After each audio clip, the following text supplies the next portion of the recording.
stock markets are trading lower this morning, with the UK's FTSE 100 index down about 0.4%, while the Euro Stoxx 50 index is lower by 0.3%. In the currency space, though, the euro is steady against the dollar, while in the peripheral bond markets, both Spanish and Italian bond yields are creeping a little higher.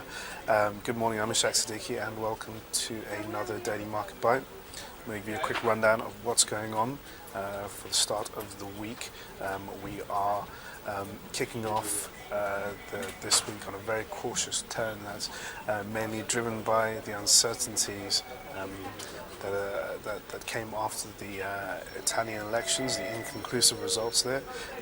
Over the weekend, we've heard that Italian politicians are still very much divided on how they want to take the next step in forming a government. Will they look at a broader coalition or new elections? We still don't know yet, and that uncertainty is really hitting markets at the moment.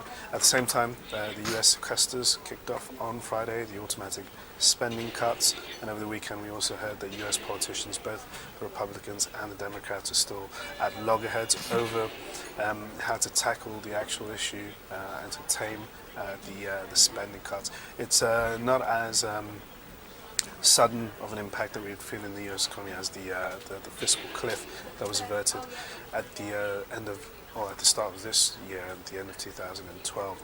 So we're seeing more of a gradual hit to the US economy, but there are worries that the sequesters, if they're not tackled, the US GDP could see we could see a 0.5% decline in US GDP in 2013.